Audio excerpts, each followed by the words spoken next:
C'est l'histoire d'un homme qui tombe d'un immeuble de 50 étages. Le mec, au fur et à mesure de sa chute, il se répète sans cesse pour se rassurer « Jusqu'ici tout va bien, jusqu'ici tout va bien, jusqu'ici tout va bien ». Mais l'important, c'est pas la chute, c'est l'atterrissage. Cette chute, celle des héros de Mathieu Kassovitz, en dépeint une autre, celle de toute une société minée par la haine, de soi et de l'altérité.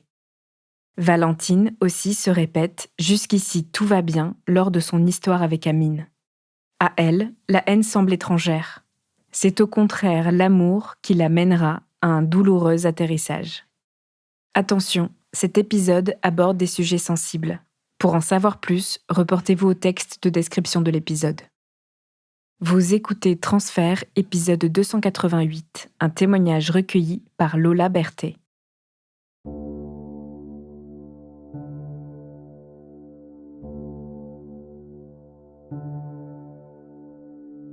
Je grandis dans une maison au bord de la mer, une grande villa avec de grandes vitres qui donnent directement sur la Méditerranée.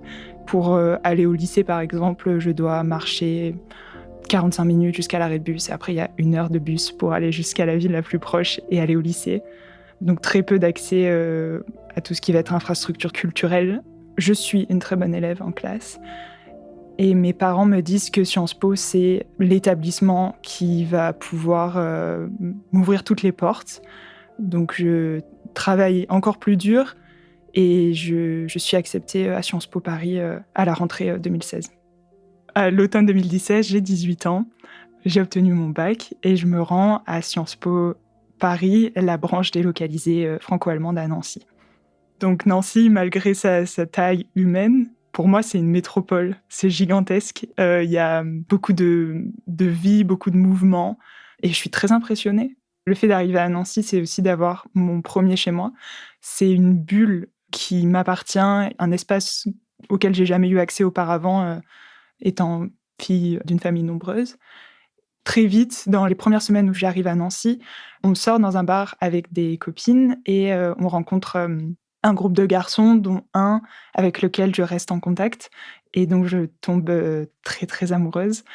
On vit une histoire courte, intense. Il me fait découvrir tout un pan de Nancy que je connaissais pas forcément, c'est-à-dire la vie étudiante. Donc, on sort en soirée étudiante. On fait des soirées avec ses amis, des fois le dimanche soir, ce qui me surprend beaucoup, puisque pour moi, le lundi, on est censé retourner au travail. Donc, c'est tout un mode de vie que je découvre avec beaucoup d'admiration et de fascination. Malheureusement, après quelques mois, lui, il doit partir au Luxembourg pour commencer à travailler puisqu'il vient d'être diplômé et à ce moment-là, il me quitte. Il me quitte, devant chez moi et c'est un déchirement. J'ai l'impression que Nancy part avec lui et je me sens désemparée. Le soir où il me quitte, c'est un soir de janvier 2017. J'ai prévu de passer les vacances d'hiver avec lui et il s'en va. Donc mes amies, n'ont pas prévu de rester puisque, elles rentrent dans leurs familles respectives et je me retrouve, seule à Nancy, pour 2 semaines à vivre ma première rupture qui est forcément la plus dévastatrice. Je regarde autour de moi dans cet appartement et je vois qu'il est encore partout. J'avais acheté une bouteille, de vin pour qu'on la partage tous les 2. J'avais acheté des chocolats et je me dis que c'est dommage de laisser ça comme ça. J'ai toujours voulu savoir la sensation que ça faisait de boire, mais d'un point de vue vraiment scientifique. J'ai envie de faire une expérience où j'essaye de boire et de noter chaque minute qu'est-ce qui se passe exactement dans mon corps à ce moment-là, de vraiment étudier la sensation parce que c'est une sensation nouvelle pour moi et j'ai envie de la comprendre. Et je me dis que ce soir-là est le soir idéal pour être seule dans mon studio et boire cette bouteille de vin seule et noter absolument toutes les sensations. Donc je prends un carnet, un stylo. Dehors, il pleut très, très fort. Je commence à boire un verre, à noter, puis 2, à noter ce qui se passe. Oh, ça devient un petit peu plus flou. Je note une 3e fois. Ah, c'est amusant, il y a certaines sensations intimes qui se réveillent, de la colère, de la tristesse. Puis je crois, au bout du 4e verre, il y a une envie de sortir pour voir du monde, pour voir Nancy. Je décide de l'écrire, je prends mes affaires je descends les escaliers et je sors. Et donc j'avance dans Nancy, il pleut, il fait froid. J'écoute de la musique et je regarde dans l'air. Je veux me rendre dans un des bars qui a fait l'histoire, avec cet homme qui vient de me quitter. Et donc je me dirige vers ce bar, le regard vers le ciel et là je me fais interpeller par, un homme. Donc je regarde dans sa direction. Je remarque, qu'il est de taille moyenne, la peau mate, les yeux verts et à côté de lui, il y a une fille qui a les cheveux noirs et un regard encore plus noir. Elle a l'air profondément heurtée et effacée, triste. Elle me fait très, très peur. Il me dit, avec un débit de parole assez impressionnant: «Est-ce que j'aurais pas une petite pièce? Sa copine vient de se faire mordre par un chien. Ils sont à la rue, ils ont vraiment besoin d'aide». Et immédiatement, ce que je me dis, c'est: «Il a pas du tout l'air d'être à la rue». Leurs habits sont propres, leur manière de se tenir, est assez fière. Eux 2, ils sont jeunes et ils sont beaux. Je me dis que c'est pas possible, qu'ils peuvent pas être à la rue. Dans cette idée de poursuivre l'expérience que j'avais commencée en buvant cette bouteille seule, je me dis: «Bon, j'ai plus rien à perdre» et je dis à ce garçon, «D'accord, mais si je vous donne de l'argent, alors je reste avec vous». Il a l'air un petit peu surpris par ça, mais il me dit: «OK, ça marche». Donc à partir de là, je me dis que ça va être mes compagnons de soirée. Donc j'ai en tête qu'on va certainement se diriger vers un bar pour prendre un verre tous ensemble. Et pourtant, eux se dirigent immédiatement vers, une épicerie, ouverte 24 heures sur 24, qui est juste à côté du bar et je suis un peu surprise qu'ils se dirigent vers cette épicerie plutôt que vers le bar, où tout le monde est. Dans cette épicerie, le garçon commande, une bière très alcoolisée et très mauvaise, mais très peu chère. Par mimétisme, je fais de même. La fille, elle ne prend rien. On ressort et le garçon me dit qu'il faut qu'il ramène sa copine à la gare pour qu'elle puisse rentrer chez elle. Donc à ce moment-là, je me dis: «J'avais bien raison, ils ne sont pas à la rue». Je l'accompagne, jusqu'à la gare. En marchant vers la gare, on fait connaissance. Il me dit qu'il s'appelle Amine. Il me demande comment je m'appelle. Je lui dis, «J'ai l'air de m'appeler comment?» et il me répond: «On dirait que tu t'appelles Valentine». Donc je me dis que ça sera mon nom, pour la soirée, que je m'appellerai Valentine et je lui dis: «Oui, bien sûr, je m'appelle Valentine». Après il me demande, «Est-ce que tu as pris de la drogue?» Je suis très choquée puisque j'ai jamais entendu parler de drogue, de ma vie. Il me dit, «Tu as l'air perdu, tu regardes en l'air». Et je lui explique que je viens de me faire quitter et que je suis en train de conduire une expérience et que j'essaye de boire seule en notant tout ce qui se passe pour voir. Ça le fait un peu rire. Il y a un aspect qui me surprend, c'est qu'il me demande pas immédiatement qu'est-ce que je fais dans la vie. Il ne me demande pas ce que j'étudie.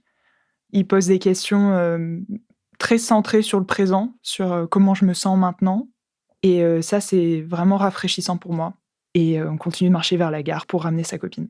Donc à la gare, on attend le train de sa copine et le train met du temps à arriver et comme cette femme ne me met pas à l'aise du tout, j'ai envie de partir. Je prends congé du couple et je me remets à marcher, dans la rue. À ce moment-là, j'entends qu'on me hèle, donc je me retourne. Je vois, Amine qui m'attrape par le bras et qui me regarde, droit dans les yeux et me dit, «Donc, si j'ai bien compris, tu es seule, tu viens de te faire quitter et tu me trouves beau». Je le regarde avec de grands yeux, je dis: «Mais comment? Quoi?» J'arrive pas à mentir, donc je lui dis: «Oui, oui, je te trouve beau» et il continue et dit: «Et tu bien m'embrasser tout de suite?» et il le fait immédiatement. Directement après, il me dit: «Bon, on va chez toi». Je suis très surprise par ça, je me dis que ça va très vite et que c'est assez absurde comme situation, mais je suis toujours dans cette optique d'expérience et de toute manière, c'est pas moi qui suis en train de vivre ça, c'est Valentine. Donc on marche en direction de mon studio. On arrive dans mon studio, on a une relation sexuelle très décevante puisque on n'est pas du tout à l'aise, ni lui ni moi. C'est comme si on se gênait.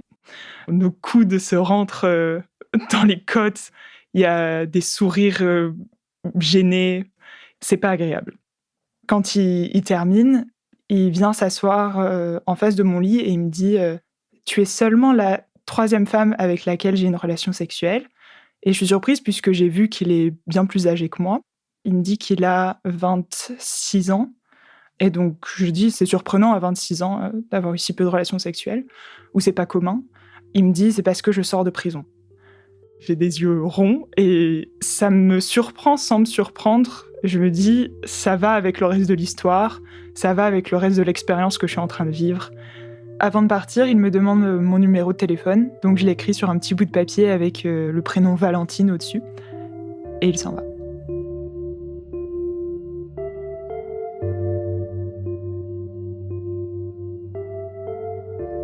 Le lendemain matin, je me réveille avec une gueule de bois et je me sens pas fière du tout, au contraire, je me sens très mal, je me sens sale même. Quelques jours après, j'ai un message d'Amine qui me dit, que sa copine, n'est pas là et qu'il aimerait beaucoup me revoir. En lisant ce message, j'ai un mouvement de rejet, voire de dégoût assez immédiat. J'ai pas du tout envie de le revoir. Je regrette amèrement ce que j'ai fait. Pourtant, je pense pas que ce soit respectueux d'ignorer ce message et je décide d'être honnête et de lui dire, «Écoute, je pense que ce que j'ai fait, c'était pas moi. Je regrette et je n'ai pas envie de te revoir».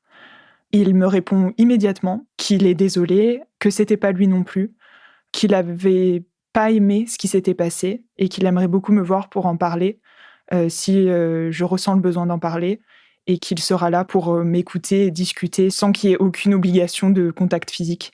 Ça me fait beaucoup de bien parce que j'ai besoin de parler et j'ai besoin, de quelqu'un qui m'écoute, donc j'accepte. Le soir même, il vient. En ouvrant la porte, je suis surprise, d'à quel point il est beau.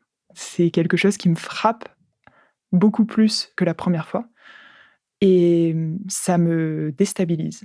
Donc il s'assoit, sur le bord de mon lit. On commence à discuter de ce qui s'est passé, quelques jours auparavant. Très vite, la discussion débouche sur, des sujets plus personnels. On remarque très vite qu'on a beaucoup de points en commun et qu'on est, tous les 2 très sensibles et très créatifs.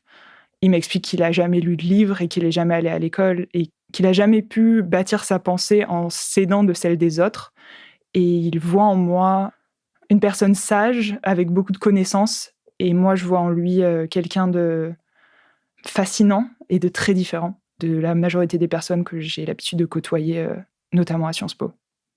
À la fin de cette soirée-là, où on parle énormément et on se rapproche beaucoup, on s'embrasse et on a de nouveau une relation sexuelle.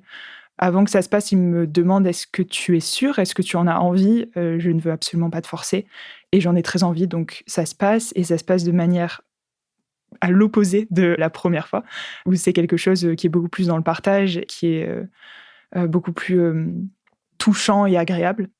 On se revoit très vite, un autre soir. La connexion qu'il y a entre nous 2 est assez exceptionnelle. J'ai jamais ressenti quelque chose comme ça. On remarque que l'un et l'autre, on a tendance à s'adapter, facilement aux situations dans lesquelles, on est mis ou confronté. Moi, je lui dis que j'ai tendance à dire que je suis un miroir, je reflète un petit peu ce que la personne a envie, de voir et lui me dit, qu'il avait trouvé le terme caméléon, qu'il arrivait à se fondre, assez facilement dans différents groupes, sans qu'on remarque forcément sa différence. Je lui demande, «Mais qu'est-ce qui se passe quand on met un miroir face à un miroir?» et il me dit, «Il peut tout se passer, soit c'est l'infini, soit c'est le néant». Cette phrase, me touche. J'en apprends plus sur lui. J'apprends, le fait qu'il habite chez ses parents à Nancy et que la relation avec ses parents est très compliquée, qu'il a arrêté l'école très jeune, en troisième et qu'il a commencé à traîner dehors et à vivre dans la rue. Il me parle d'un groupe qu'il formait avec ses amis, ça s'appelle les Fnaqueux, puisqu'il restait toujours devant la Fnac, à juste, être assis, à discuter, à refaire le monde. Il m'explique que ça, c'était, sa jeunesse et qu'il a pas connu, grand-chose d'autre que Nancy. Je veux absolument savoir pourquoi il a fait de la prison, donc il m'explique, les raisons, qui l'ont poussé à faire ça. Il m'explique que par le passé, il a été très amoureux d'une fille. Un jour, il s'est rendu compte qu'elle le trompait. Le jour où il a découvert un homme dans le lit, de la personne, dont il était amoureux, pris d'une rage folle, il a planté un tournevis dans la cuisse de cet homme avant de s'enfuir, séquestrer 2 ex-amis qui s'était joué de lui et qui avait profité de sa faiblesse en étant à la rue. Il a été arrêté par la police. Il est passé en comparution immédiate et il a été envoyé directement en prison pour 3 ans. Et après ces 3 ans, ils l'ont remis dehors avec les 3 biens qui lui restaient, c'est-à-dire son téléphone déchargé, sa veste et son ticket de caisse froissé. Je suis assez, bouleversée par ce que j'entends et pourtant, à moi, il ne m'a rien fait. À moi, la seule chose qu'il m'a fait, c'est me rendre, heureuse, fascinée et passionnée. Je me dis que ce qui est arrivé, c'est des actes affreux pour lesquels il a purgé sa peine et des actes qu'il affirme regretter. Donc de mon point de vue, ces actes-là ne devraient pas entraver l'amour qui est en train de naître, entre nous et qui est très puissant. Très rapidement, on se dit qu'on s'aime et là commence vraiment, une passion et un amour, que j'avais jamais expérimenté auparavant. On entre dans une relation de couple, qui à la fois est comme toutes les autres puisqu'il y a beaucoup d'amour et on se voit souvent et en même temps est un peu différente parce que le matin typiquement, quand je me réveille, je dois me préparer assez vite pour partir en cours et lui a toujours l'air très pressé de retourner dans la rue et je comprends pas forcément pourquoi. Il part toujours sur les chapeaux de roue avant moi. La relation, est, tellement forte et ce que je vis me rend tellement heureuse que j'ai envie de partager ça avec mes proches. Donc j'en parle d'abord à mes amis de Sciences Po, donc qui sont à Nancy avec moi et je suis confrontée à de la méfiance de leur part. Elles ont peur pour moi, elles me disent de faire attention.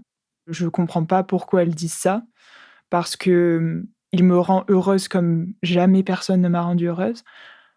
J'en parle également à ma mère qui me fait une métaphore avec des plants de tomates. Elle me dit: «Les plants de tomates, si ils ne prennent pas bien racine dans le sol, ils poussent pas droit et ils ont besoin d'un tuteur pour être droit. Ce garçon, il a pas de bonnes racines et il y a de grandes chances pour qu'il pousse pas droit. Fais bien attention à toi, tu as grandi dans un bon environnement, vous êtes très différents». Et moi, je suis dans le rejet de cette idée-là puisque pour moi, Amine et moi, on est les mêmes personnes.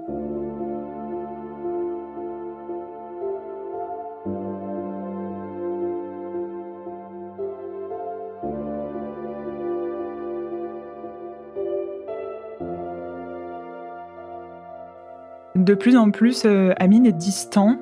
Ça s'étale seulement sur quelques semaines et pourtant il prend, déjà des certaines distances avec moi. Par exemple, le matin, il part, sans me dire au revoir.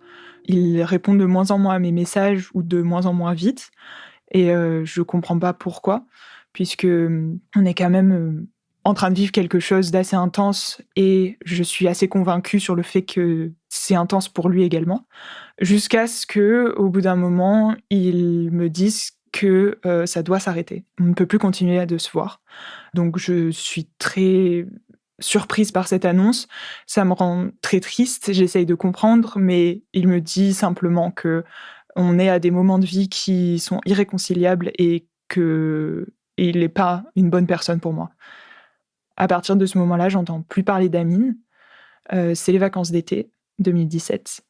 Avant de rentrer chez mes parents, je continue de sortir et de rencontrer des gens et je rencontre un garçon qui s'appelle Paul. On rentre dans une relation sporadique, où lui s'attache rapidement et moi je suis pas capable de m'attacher et je n'éprouve pas de sentiments envers lui, si ce n'est de l'amitié, de l'affection.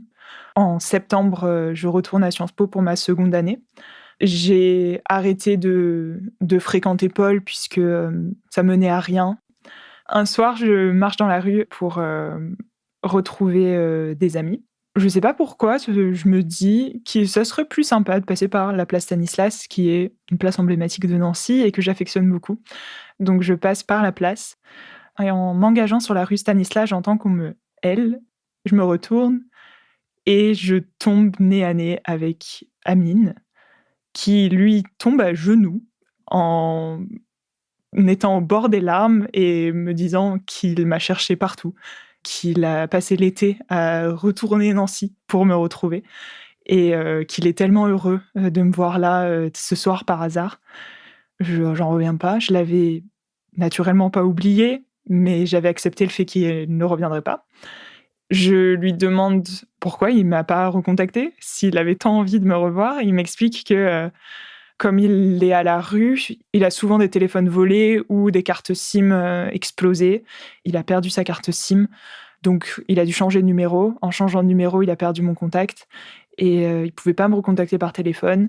Donc ce qu'il a décidé de faire, c'est d'aller sonner chez moi à multiples reprises, mais c'était l'été, donc j'étais pas à Nancy et il a décidé aussi d'attendre devant Sciences Po, que je sorte, mais Sciences Po était fermé. Donc il a effectivement passé, mois de juillet et d'août à me chercher. À partir de là, on recommence à se fréquenter et la relation est d'autant plus intense qu'auparavant. À ce moment-là, il y a une nouvelle forme d'honnêteté qui arrive entre nous. Un matin, Amine me dit qu'il aimerait beaucoup me montrer quelque chose. Je suis assez excitée puisque d'habitude, on passe les soirées dans mon appartement et on sort peu. Il me prend par la main et il m'emmène sur un terrain vague à côté de la gare de Nancy. Donc il faut escalader le mur d'un jardin public pour tomber de l'autre côté. C'est un grand terrain vague sur lequel il y a un espèce de bâtiment désaffecté avec des tags colorés. Il y a des canapés éventrés au sol et on dirait qu'il y a des gens qui habitent là. Je comprends qu'il s'agit d'un squat. J'en avais jamais vu. Et je lui demande Tu habites là sans trop y croire. Et il me dit Oui, c'est chez moi. Je lui dis Mais tu aurais dû me dire que tu étais dans cette situation. Tu aurais pu habiter chez moi. De plus, il me semblait qu'il y avait encore tes parents. Il m'explique que ses parents sont pas du tout une solution viable pour lui et qu'en réalité, il est vraiment tous les soirs ici, dans ce squat, et qu'ils sont une communauté à habiter ici. Que pendant la journée, il fait la manche à la gare et il se justifie tout de suite, et c'est une manche active, donc je suis pas assis, je suis debout et je vais à la rencontre des gens et ça fonctionne beaucoup mieux. D'ailleurs, si tu veux demander de l'argent aux gens, il faut mieux les faire rire et sourire plutôt que de leur faire pitié, ça marche beaucoup mieux. Il m'emmène, il me fait visiter, c'est confortable, il y a des bidons d'eau, il y a un feu de bois éteint, il y a des tasses. On s'assoit sur un des canapés éventrés et il me dit qu'il y a autre chose qu'il a besoin de me dire, que c'est très important. Je lui dis qu'il peut tout me dire, que maintenant on est ensemble et qu'il n'y aura rien qui nous séparera. Et il me dit Je prends de la drogue. Et il poursuit en me disant qu'il prend de l'héroïne. Et il y a une petite alarme qui se sonne dans ma tête où je sais directement que cette drogue-là en particulier, elle est vraiment très mauvaise. Il m'explique qu'il faut pas que je m'inquiète puisqu'il prend pas l'héroïne avec une seringue dans le bras, il la sniffe, donc c'est différent. Et d'ailleurs, il a déjà réussi à arrêter lorsqu'il était en prison puisqu'il y avait pas accès depuis cet endroit-là.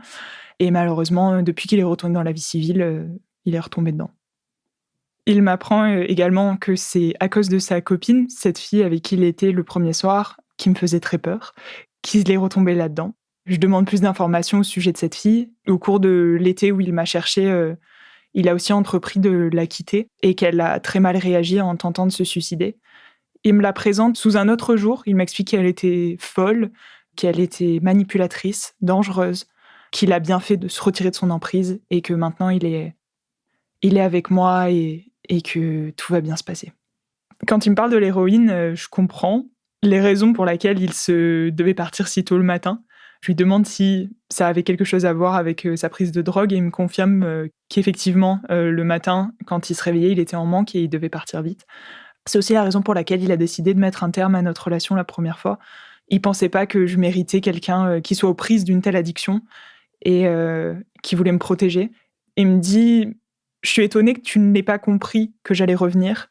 C'était tellement fort ce qu'il y a eu entre nous, évidemment que j'allais revenir. J'avais juste besoin de régler certaines choses qui maintenant sont réglées. Il reste ce problème avec l'héroïne et j'aimerais que tu m'aides. J'aimerais qu'on fasse ça ensemble. Il me prend les mains et il me dit Je vais me sevrer à la dure et tu vas m'aider. Tu vas m'enfermer dans ton appartement pour une semaine. Une semaine où je n'aurai pas le droit de sortir sous aucun prétexte. Ça va être comme Ulysse et les sirènes. Tant que c'est pas passé, je n'ai pas le droit de sortir. Il faut vraiment que tu me promettes que tu me laisses pas appeler mes amis, que tu ne me laisses pas prendre les clés. Et je lui dis D'accord, on va faire ça ensemble. Donc c'est une situation, assez spéciale puisque moi je continue à aller en cours et depuis les bancs de Sciences Po, je pense à ce pauvre petit ange qui est en train de se tordre de douleur pour, expulser son mal, depuis, mon petit studio. Je rentre à la pause de midi. Le premier jour, il est dans un état, encore acceptable, mais plus les jours avancent et plus je le retrouve, dans des états, vraiment lamentables où il vomit, il transpire beaucoup, il a beaucoup de sueur froide, donc je fais, tourner beaucoup de machines, et il me demande de prendre son téléphone avec moi pour qu'il ne soit pas tenté, donc ce que je fais. Et au bout d'une semaine, ça y est, il est sevré.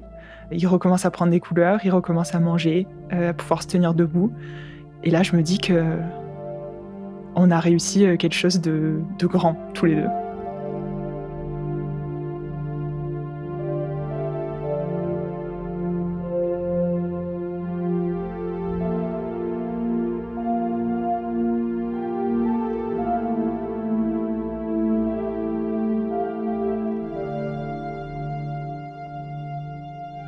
Une bonne nouvelle n'arrive jamais seule, puisque très rapidement après, s'être sevré, Amine, demande, un logement social auprès de la ville de Nancy et il l'obtient.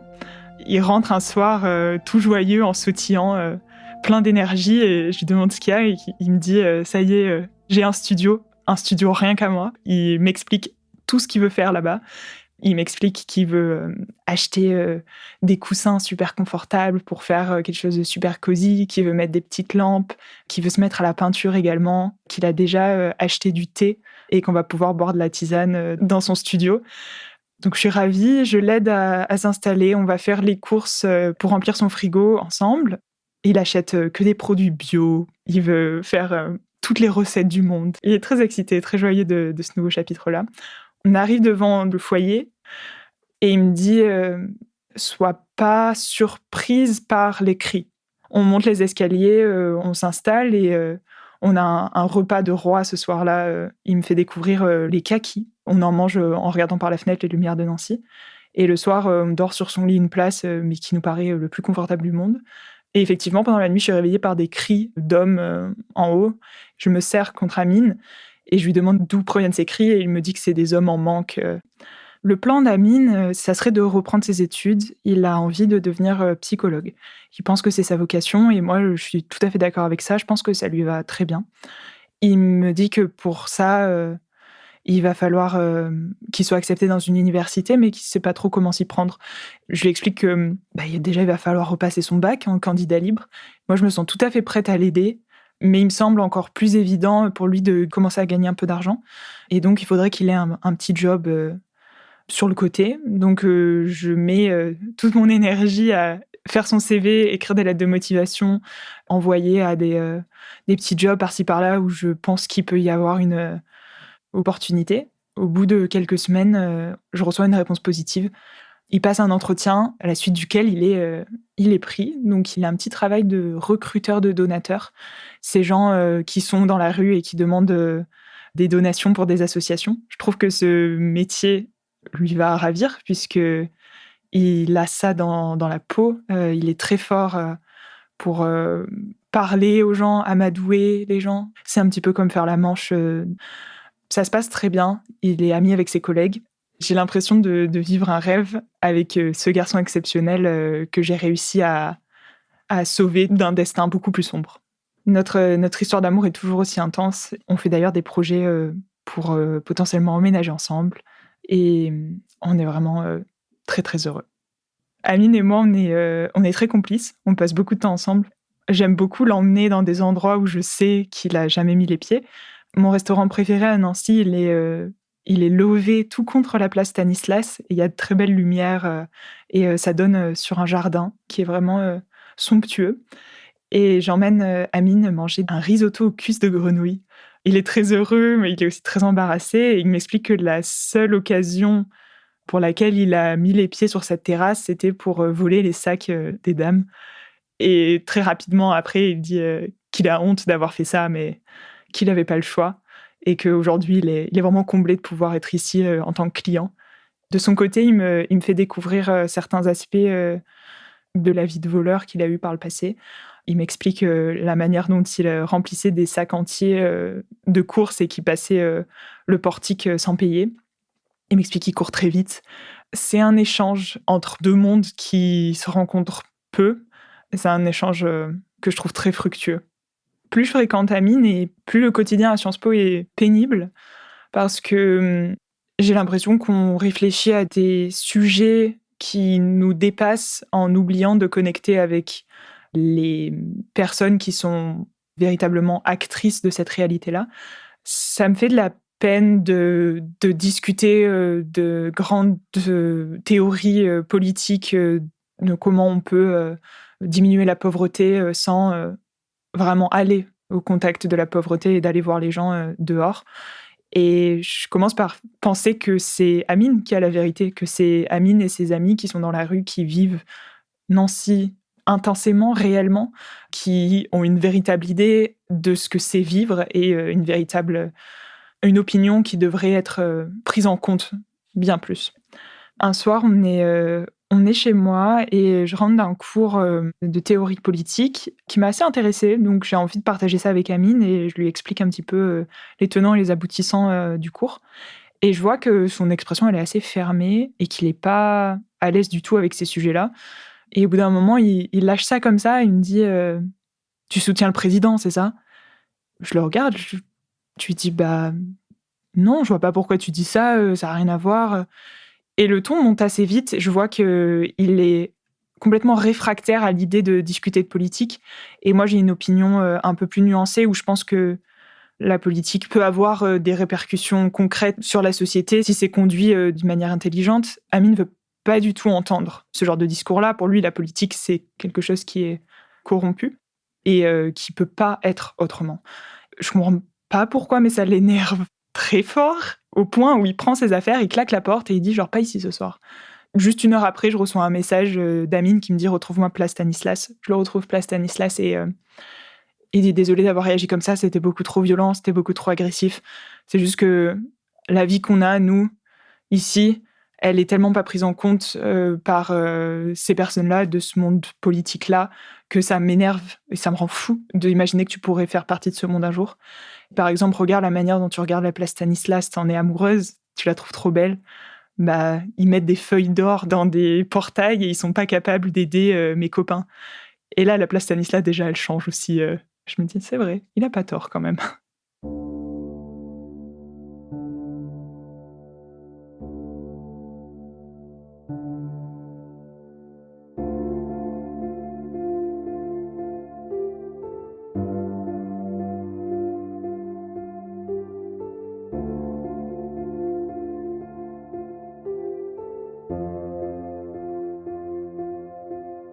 Après cette soirée-là, Amine devient un peu plus contrôlant de certaines de mes activités. Il justifie toujours ça sur l'envie de me protéger et la peur qu'il m'arrive quelque chose. Il m'explique par exemple que je ne peux pas me rendre dans la gare puisqu'il y a beaucoup de gens auxquels il doit de l'argent qui tournent là-bas et qui savent que je suis en couple avec lui et que si j'y vais seule, je pourrais me faire attaquer. Donc je pense que c'est tout à fait légitime d'avoir peur pour moi et je respecte ses conseils. Donc je me rends plus à la gare, du moins seule. Après, il commence à s'inquiéter pour moi quand je sors avec mes copines. Il se fait du souci de qui je peux croiser, il se fait du souci de moi alcoolisée. Il prend la justification, il me dit « Tu vois bien, le soir où je t'ai rencontrée, t'étais tellement faible et naïve et manipulable.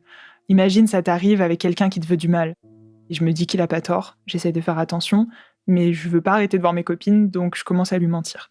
C'est des petits mensonges au début, juste pour pas trop le vexer, et ça arrive à des mensonges un peu plus importants où je lui dis que je suis avec quelqu'un, mais en fait je suis avec quelqu'un d'autre. Un jour, je me rends chez le gynéco pour un contrôle de routine, et ce gynéco est dans une des zones de la ville que j'ai pas le droit de fréquenter. C'est au Haut-du-Lièvre. Le Haut-du-Lièvre, c'est une cité HLM sur les hauteurs de Nancy. Amine m'a expliqué que c'est là où il allait chercher son héroïne. Et puisque c'est là où il allait chercher son héroïne, les gens le connaissent, et donc les gens me connaissent, et je pourrais me faire attaquer si je montais là-haut. Pourtant, j'ai quand même envie d'aller voir cette gynécologue puisque c'est la seule femme que j'ai trouvée exerçant à Nancy et j'ai pas envie d'aller voir un homme. Donc je me rends, chez la gynéco et ça se passe. Elle m'annonce que j'ai, une MST. Ça fait quand même une douche froide. J'ai l'impression qu'elle est en train de me dire qu'Amine est sale et donc je ressors de ça un peu, bouleversée et je reprends, la ligne 3 pour redescendre. Au moment où je suis dans la ligne 3, j'entends des coups de feu et tout le monde qui se met à terre sur, le ventre. Je comprends très vite qu'il s'agit d'une fusillade. La femme à côté de moi, à plat ventre, est en train de pleurer et de réciter des prières.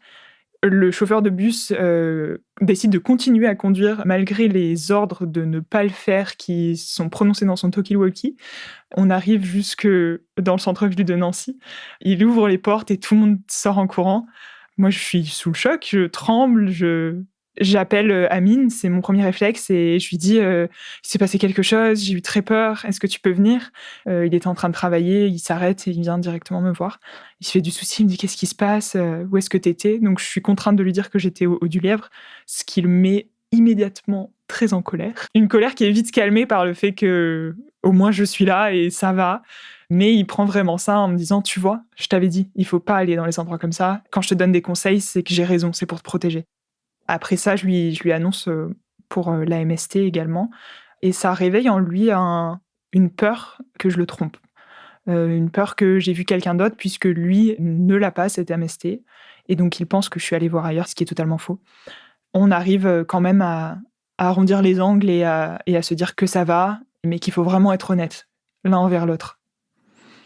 Les disputes, sont quand même, de plus en plus, fréquentes et malheureusement, au bout d'une dispute particulièrement, intense, Amine se met à pleurer et me dit que s'il est autant tendu récemment, c'est parce qu'en fait il a replongé dans l'héroïne.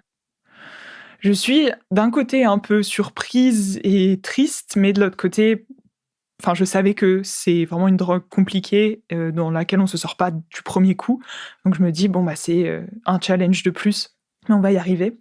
Amine justifie ça, par le fait qu'il se fait beaucoup de soucis, pour moi et que, après qu'il y ait eu cet événement, au Haut du Lièvre, ça l'a vraiment, perturbé et il s'est laissé attirer par ses amis dans la rue et il a repris une trace. Donc il me dit que cette fois, il va s'y prendre différemment pour se sevrer et qu'il, prendra de la méthadone, qui est un substitut de l'héroïne. Il pense que, la première fois, se sevrer à la dure, c'était certainement trop violent et prendre de la méthadone, ça sera un moyen de pallier au manque et de faire en sorte à ce que le sevrage soit définitif.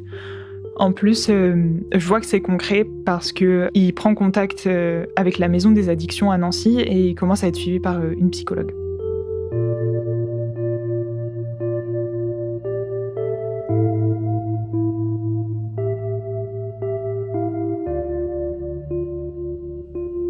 Un soir de janvier 2018, je suis en soirée avec des amis et je croise Paul par hasard. On se salue, de manière respectueuse, et on repart, tous les 2 très rapidement à nos occupations respectives. Le lendemain matin, je décide quand même de mentionner ça à Amine parce que ça me fait rire, d'avoir recroisé cette personne alors que ça fait des mois que j'ai pas entendu parler de lui et je trouve l'anecdote amusante. Et en racontant ça avec un sourire, je vois que le visage d'Amine n'est pas du tout souriant et je me dis très rapidement, «Merde, tu pas dû dire ça».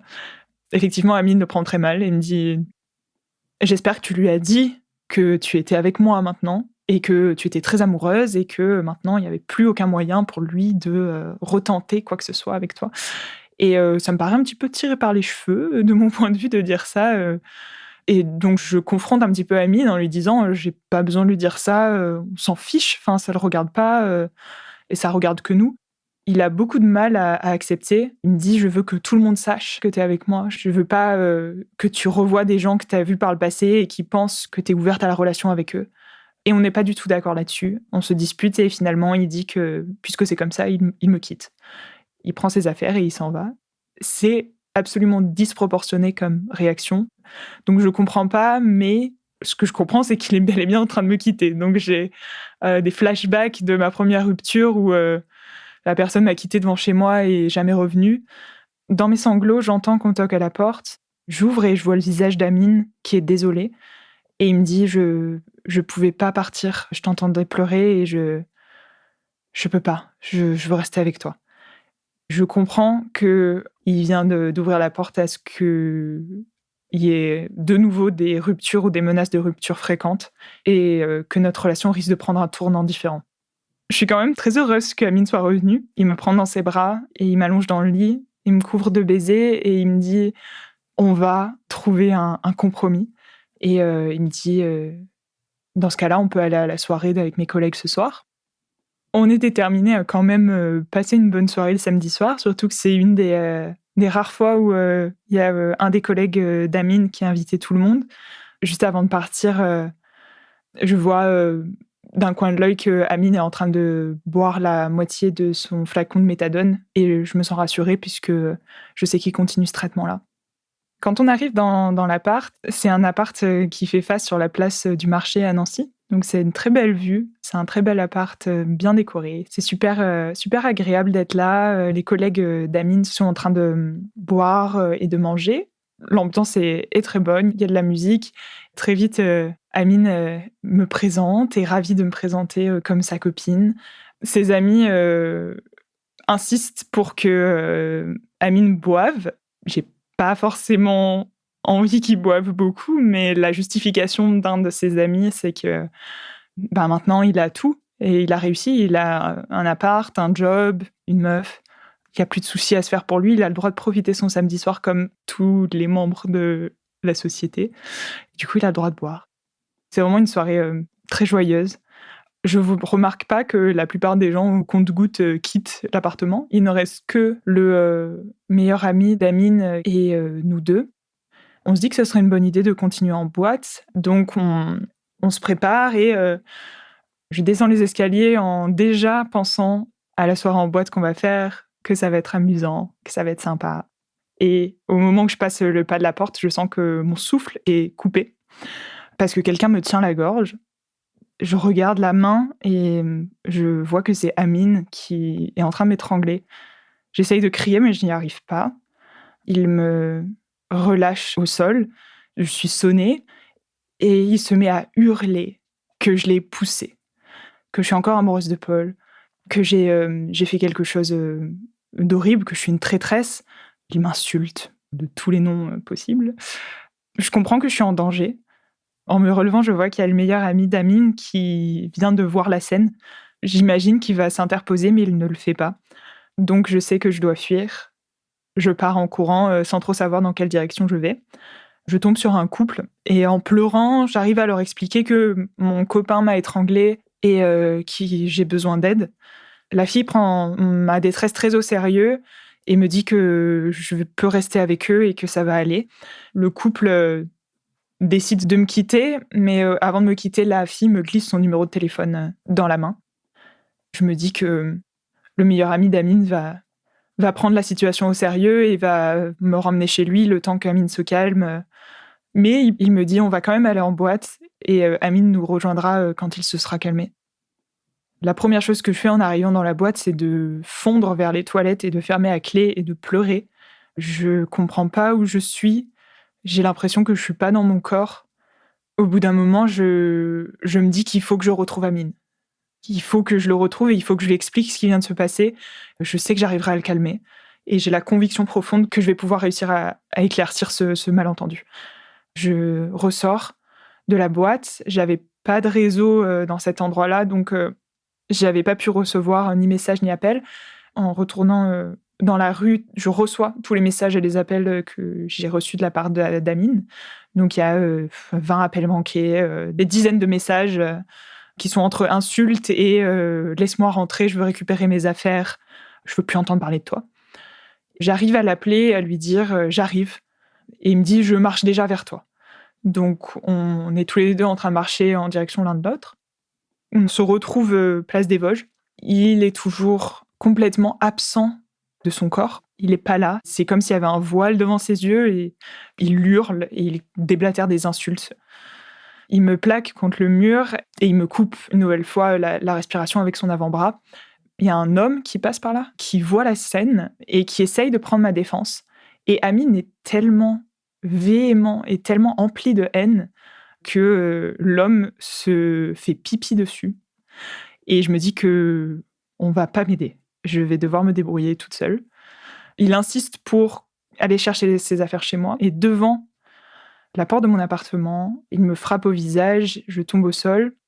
Au bout d'un moment, je sens une douleur sur la joue qui est fulgurante, comme une brûlure soudaine. Et je ne comprends pas d'où ça peut venir. Je lâche prise, c'est comme si tous mes muscles arrêtaient de fonctionner. Et j'arrive à dire tu m'as tué. Et c'est le blackout.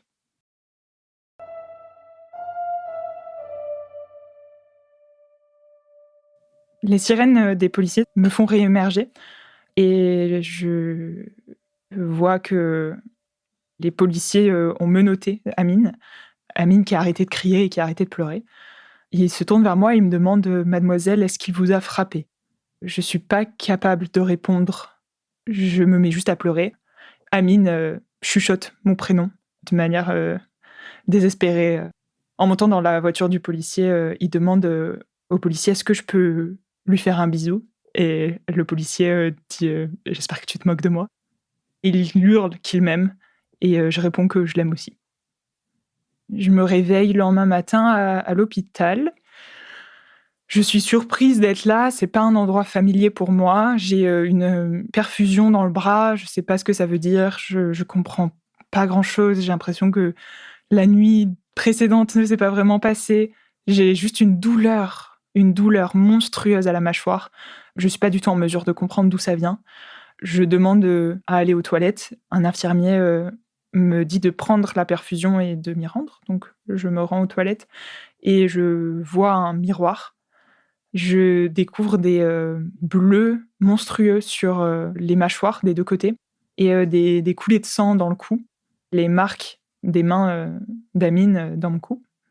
Ça me bouleverse vraiment de voir mon reflet de la sorte. Mes amies m'envoient toutes des textes de soutien, me disent qu'elles vont venir me voir. Une de mes meilleures amies vient me voir en première. C'est une amie qui a un franc-parler et la première chose qu'elle me dit quand elle me voit, c'est « Ah, bah il t'a pas loupé !» Et ça me fait beaucoup rire et ça dédramatise la situation. On se met à rire nerveusement toutes les deux. Après quoi, je sors de l'hôpital et l'infirmier me dit que je suis attendue au commissariat pour être interrogée. En marchant vers le commissariat, je remarque les regards que les passants ont sur moi. Et j'ai une espèce de révolte en moi où j'ai envie de montrer mes plaies. J'ai envie de leur dire que Amine a fait une erreur, mais que je l'aime et que je vais le défendre et que c'était pas de sa faute. En arrivant au commissariat, je suis reçue d'abord par un médecin légiste qui prend des photos de mes blessures. Il me dit que ça sera pour mes jours d'ITT, d'incapacité totale de travail, et je lui dis que j'en ai pas besoin et que ça va très bien. Il me demande si je sais d'où proviennent les bleus sur la mâchoire, et il me dit faites un effort, vous savez vraiment plus ce qui s'est passé.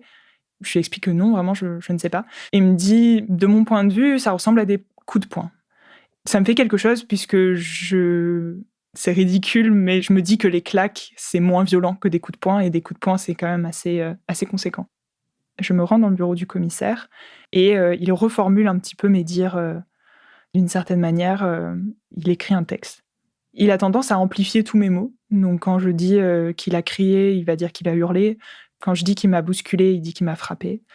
Et je comprends très vite qu'il a l'air d'avoir déjà une version de l'histoire. Je lui demande si Amine est là et s'il a parlé à Amine. Le policier me confirme qu'il a parlé à Amine, mais que j'ai pas besoin de le savoir, que ça ne me regarde pas. Et je demande tout de suite est-ce qu'il a parlé de moi. Il me dit oui, et il s'en veut, et il a bien raison. Mais maintenant, on se concentre sur vous. Arrêtez de vouloir savoir comment il va, c'est de vous qu'on parle. On en vient à parler de ses marques sur les joues. Je lui dis d'une traite j'ai reçu des coups de poing. Il me dit non, j'ai eu la version d'Amine et je sais ce que c'est. Il me dit c'est des morsures. Je suis estomaquée par ça, je comprends pas, des morsures. On termine l'entretien. À la fin, quand je me lève, il me dit Mademoiselle, prenez ce numéro de téléphone, c'est le mien, c'est mon numéro personnel. Vous avez l'âge de ma fille, vous aurez pu être elle. Et je veux faire tout ce qui est en mon pouvoir pour vous, pour que cet abject personnage soit mis sous les barreaux. 2 jours plus tard, j'ai un cours de piscine le matin, donc la professeure, de natation se fait un peu de soucis quant aux marques qui occupent mon visage. Elle, vient poser, sa main sur mon épaule entre 2 allers, retours de crawl et elle me dit de sortir de l'eau. Elle me demande, si, je suis tombée pendant, le week-end. Je la regarde, droit dans les yeux et je lui dis: «Non, c'est mon compagnon qui m'a frappée». Elle qui est un personnage assez, dur et avec une carapace, difficile à combler, elle a les larmes aux yeux et elle me dit: «J'espère que tu en as parlé à tes parents. Moi-même, je suis mère, j'aimerais que mes enfants m'en parlent si jamais ça s'arrivait. Fais bien attention à toi. Ne va plus voir ce garçon. Est-ce que tu es en sécurité maintenant?» Que des choses qu'on dit à quelqu'un qui vient de se faire agresser et moi, ça semble, anachronique. J'ai pas du tout l'impression que j'ai été agressée et je comprends pas pourquoi j'ai ce type de réaction. L'après-midi, je me rends au tribunal de grande instance pour la comparution immédiate d'Amine. Au bout de plusieurs heures, je vois une avocate entrer avec une pochette, avec nos 2 noms de famille dessus et je me dis que c'est pas dans ce contexte-là que j'aurais imaginé voir nos 2 noms de famille côte à côte, mais plutôt dans un contexte, de mariage, par exemple. Je me dis que c'est pas possible, que c'est pas en train de se passer, c'est pas réel. On emmène, Amine dans une cage en plexiglas pour faire face à la juge. On le démenotte. Au moment où je reconnais sa silhouette, la sensation que j'ai dans mon corps, elle est indescriptible. C'est comme si, je voyais, une autre partie de moi-même, qui arrivait là et il me regarde et il baisse les yeux. La juge, commence par énoncer tout le casier judiciaire d'Amine. C'est la première fois que j'ai une exposition claire de tous les méfaits qu'il a pu commettre auparavant. Là, j'apprends qu'après avoir planté le tournevis dans la jambe de l'homme, il a battu la femme. C'est, quelque chose qu'il avait omis. Il avait insisté sur le fait qu'il ferait jamais de mal aux femmes. De la même manière, les personnes qu'il a séquestrées, il les a également battues, et il y avait une femme. Il a été aussi, accusé pour, d'autres situations de violence conjugale, multiples. C'est assez surprenant pour moi à ce moment-là, mais j'y prête pas trop attention. Je reste focus sur mon, objectif qui est de le sortir de là.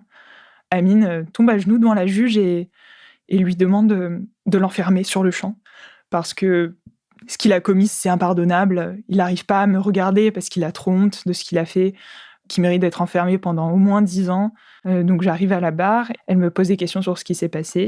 Elle me demande, si je comprends bien ce que cela veut dire d'être en couple. Je lui affirme que ce que j'ai vécu, c'est pas du tout normal et j'en ai bien conscience. Et j'enchaîne très rapidement sur tous les efforts qu'Amine avait mis en place. Le fait qu'il ait trouvé un appartement, qu'il se soit sevré de l'héroïne, qu'il ait trouvé un job. Elle peut pas arrêter tout ça juste en l'accusant, maintenant. Et finalement, la juge a besoin, de quelques dizaines de minutes pour délibérer. En sortant, Amine, m'envoie, des baisers avec sa main. Il me dit qu'il m'aime. On, revient dans la salle pour la délibération. Je comprends rien du tout. Dans cette salle, il y a plusieurs, autres femmes qui sont là pour leur mari ou leur frère. La juge, annonce la peine.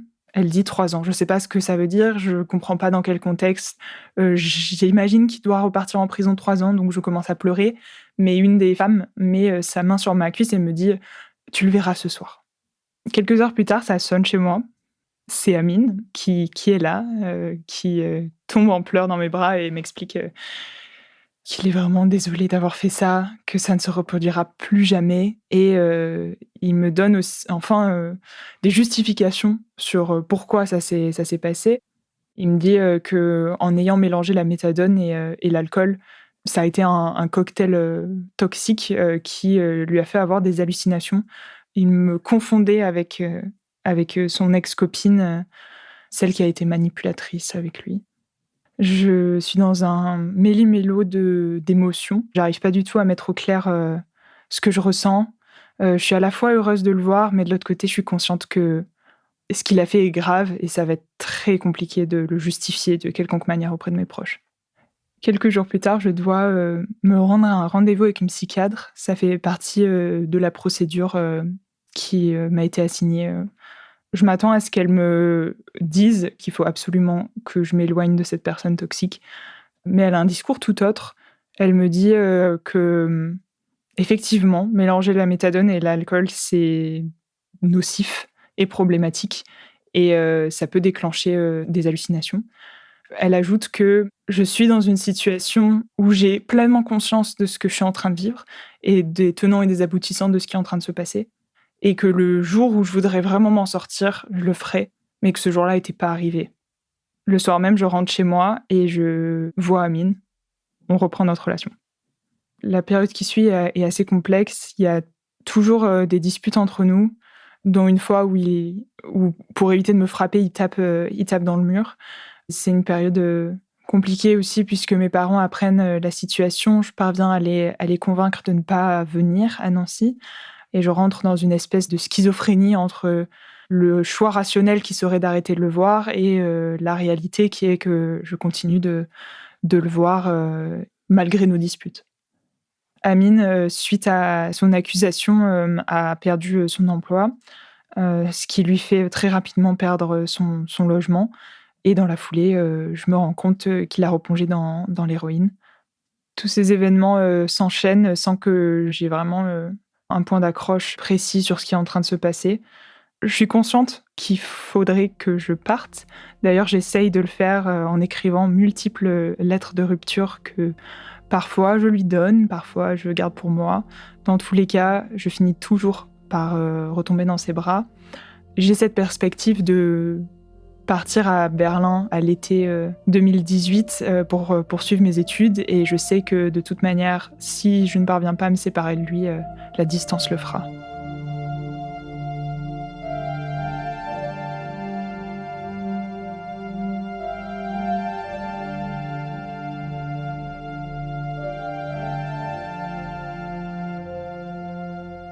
La fin de l'année scolaire, à Nancy arrive.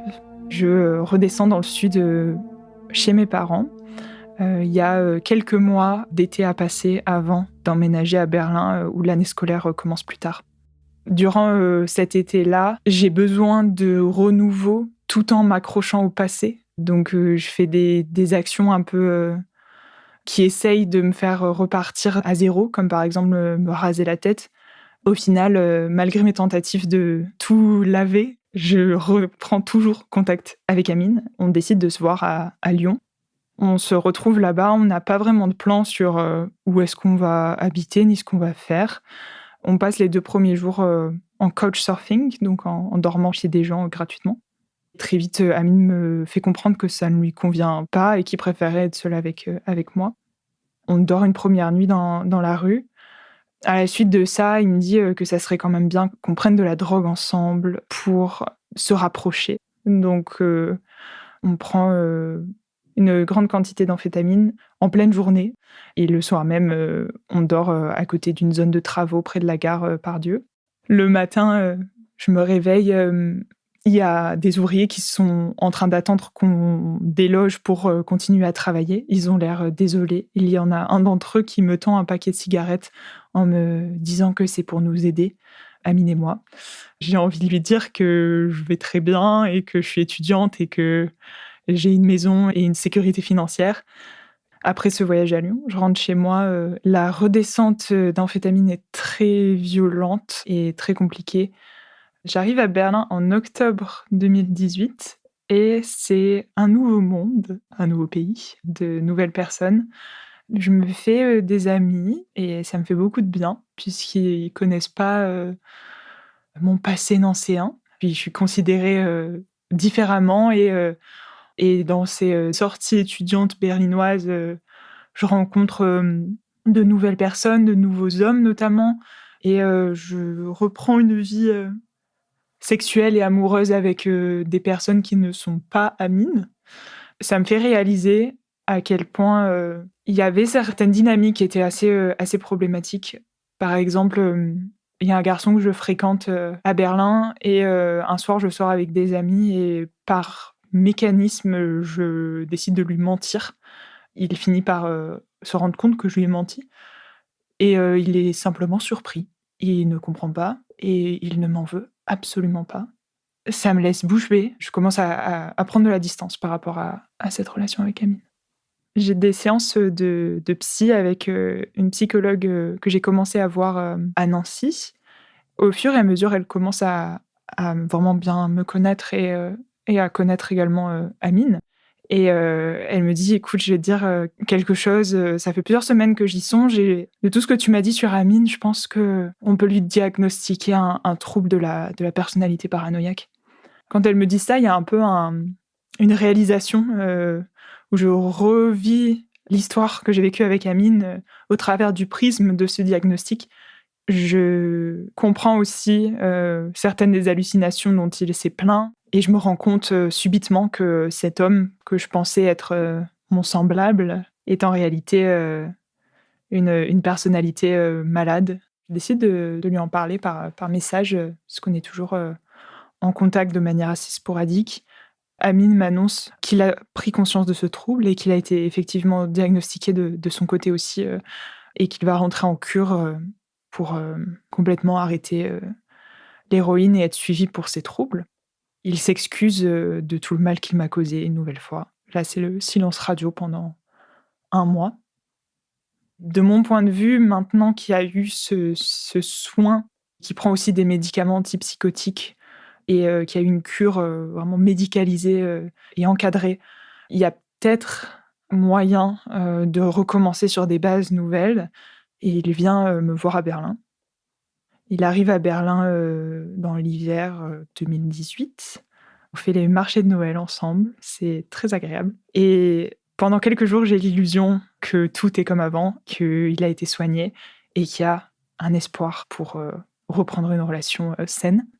Le dernier soir, on se dit qu'on irait bien dans un bar, mais j'insiste sur le fait que ça serait bien de ne pas prendre d'alcool. On n'a pas bu d'alcool du tout pendant toute la semaine où il a été présent, mais il en prend quand même. Il se dit: «Oh, juste un demi, voilà, c'est pas grand-chose» et de fil en aiguille, on finit par boire beaucoup.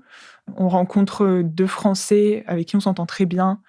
On va de bar en bar, ils nous entraînent un petit peu et j'ai l'illusion de voir ce soir-là ce que c'est de sortir avec un couple d'amis de manière normale. Un moment, Amine annonce qu'il va aller, acheter des cigarettes. Puis au bout d'une vingtaine de minutes, je remarque qu'il n'est toujours pas revenu. Donc je prends mon téléphone et là, je vois que j'ai, une vingtaine d'appels manqués. J'arrive à l'avoir au téléphone et il est, dans une crise, de paranoïa où, il est convaincu que je l'ai envoyé du mauvais côté pour le perdre parce que je veux le faire disparaître. J'essaye de le calmer tant bien que mal, ça ne résonne pas du tout, chez lui. J'arrive à le retrouver, j'ai pas peur. On retourne dans le bar, mais avant de rentrer, je suis prise, d'une peur panique que le couple d'amis le voit dans cet état, puisqu'ils vivaient encore dans l'illusion qu'on était un couple parfaitement banal et j'ai pas du tout envie qu'ils voient ça. Je le supplie, qu'on ne continue pas avec eux et de se calmer et je vais me cacher dans les toilettes en attendant que ça «passe» entre guillemets. Au bout d'un moment, j'entends Amine crier devant la porte, que je peux sortir, que c'est bon et je le supplie, je lui dis: «Non, je veux pas», j'ai des crises de panique, terribles. Il, casse le verrou de la porte et il entre. Je me protège le visage de peur qu'il me frappe, il ne le fait pas, il me relève, il me dit: «On va y aller» et en descendant dans les escaliers, puisque je veux pas avancer, il me pousse, je tombe et je me foule la cheville. C'est, ce moment, inopportun, que choisit, un des hommes que je fréquente à Berlin pour m'envoyer un message pour me demander si je suis libre pour le rejoindre, en club. Amine voit le message avec un nom masculin et immédiatement, repart en crise de paranoïa. Ça le met dans une rage folle jusqu'à ce qu'il se calme étrangement, qu'il devienne silencieux comme dans un espèce de mutisme. On rentre, on s'endort, j'ai le visage tourné vers la chambre et il est dos à moi. Et alors que je suis en train de m'endormir, je sens une nouvelle fois, que je ne peux plus respirer et je remarque que Amine est en train d'essayer de m'étouffer. Il me dit, «Je vais te tuer. Ce soir, tu vas mourir». J'essaye de mettre les doigts tant bien que mal, entre, les siens pour le faire lâcher, ça ne fonctionne pas. Dans un éclair de lucidité, je me dis que faire la morte, c'est le mieux. Je fais la morte. Ça le désempare et ça le fait lâcher sa prise et ça me donne juste le temps de pouvoir, sortir de ses mains. En voyant qu'il a pas réussi à me tuer, il fond en larmes et en excuses et il me dit qu'il m'aime. Il est encore une fois désolé. On s'entend là-dessus. Le lendemain matin, il prend son Flixbus pour rentrer en France et je prends la décision de changer de numéro. C'est une manière radicale, de ne plus recevoir, d'appels de cet homme. Quelques, semaines se passent dans le calme, puis, je reçois un appel, Facebook. Donc il avait pas de réseaux sociaux puisqu'il avait peur que l'État le regarde dessus.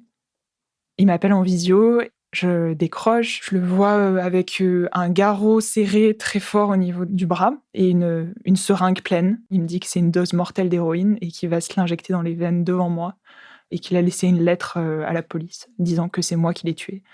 Et donc je suis paniquée, je lui dis de ne pas faire ça et il me dit: «Si je te raccroche, je le ferai quand même».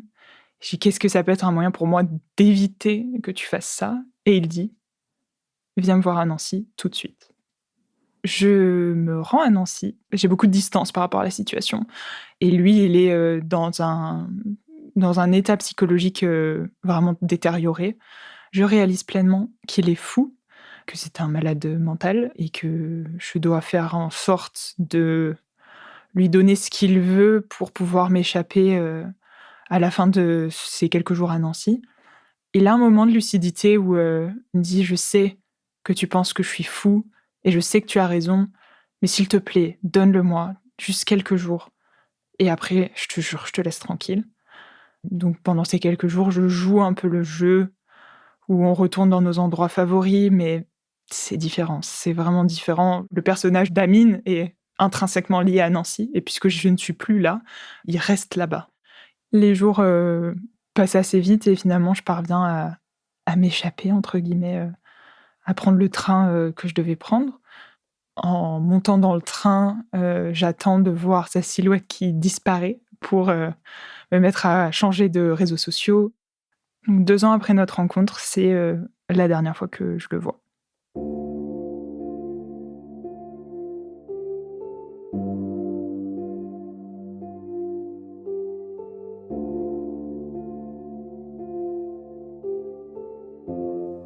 Dans les années qui ont suivi, j'ai eu beaucoup, de problèmes de crise d'angoisse et de flashbacks où, je revoyais, la nuit, où il m'a étranglée, et battue en janvier, où, certaines odeurs me ramenaient, à ces événements, traumatiques.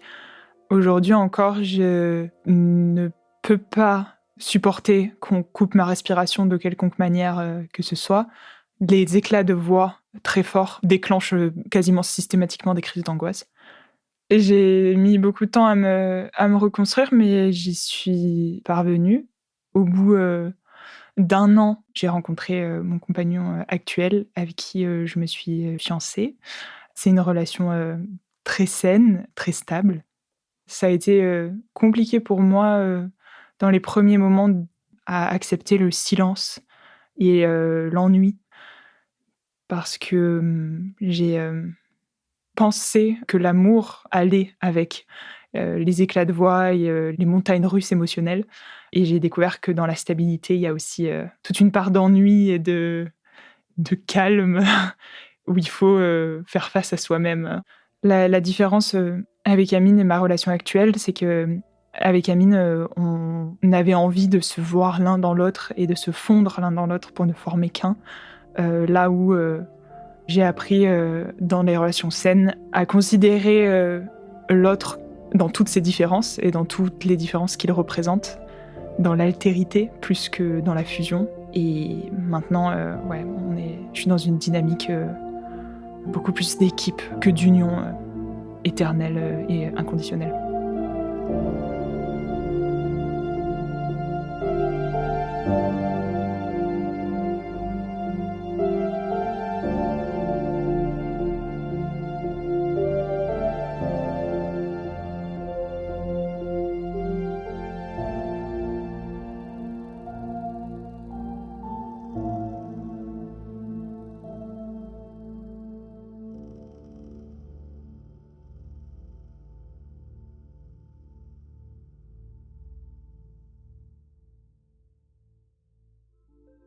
Vous venez d'écouter Transfert, épisode 288, un témoignage recueilli par Lola Berthet. Cet épisode a été produit par Slide Podcast. Direction éditoriale, Christophe Caron. Direction de la production, Sarah Koskiewicz. Direction artistique et habillage musical, Benjamin Septem-Ours. Production éditoriale, Sarah Koskiewicz et Benjamin Septem-Ours. Chargé de pré-production, Astrid Verdun. Prise de son, Victor Benamou. Montage, Johanna Lalonde. Musique, Thomas Loupias. L'introduction a été écrite par Christophe Caron. Elle est lue par Aurélie Rodriguez. Retrouvez Transfert tous les jeudis sur slate.fr et sur votre application d'écoute préférée. Découvrez aussi Transfert Club, l'offre premium de Transfert. 2 fois par mois, Transfert Club donne accès à du contenu exclusif, des histoires inédites et les coulisses de vos épisodes préférés.